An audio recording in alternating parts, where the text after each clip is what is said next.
this year I had the goal of reading 5 entire books. And I know that for a lot of people, this sounds like the smallest feat. And I know that there's folks who are reading 5 books within a week, but for me, it was an effort. But actually, as an extrovert, I'd say that oftentimes I feel the need to socialize, the need to get out and about, especially during this holiday season.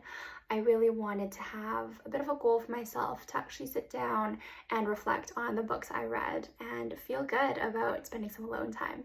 So the first book that I read was actually after my trip to Japan. And I got it as a bit of a souvenir for myself, and I just thought it was such an interesting title.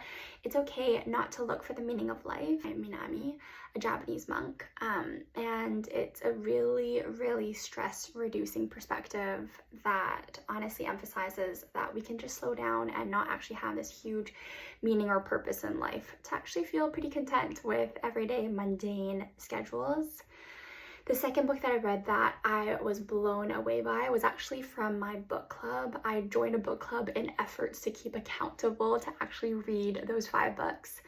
And so The Book Woman of Troublesome Creek by Kim Michelle Richardson was fantastic, like phenomenal at first. I thought it was a little bit like Avatar because they were talking about blue people, but I was realizing that it was actually based on a true story of marginalized people who had more blue hues in their skin tone, and so well with what I was feeling growing up, as well as just in general some of the themes that were told in a very matter-of-fact way.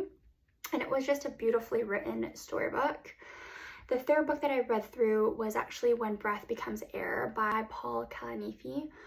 This one stayed with me long after I finished it. My grandma had actually recently passed away when I was reading this book, and it was tender, it was heavy, but it was also a way for me to process my own grief, and it felt like a very fragile book that was also strong in its own ways. So I really appreciated reading this. It's essentially a book that talks about how a resident neurosurgeon goes from practitioner to patient really, really quickly because he's diagnosed with terminal lung cancer at mid-30s, and it's just a really impactful book. So I can actually read it on transit from Seattle to Vancouver while I was taking the bus, and I was actually so surprised that it was a huge page turner, as well as it's actually a relatively short book to go through.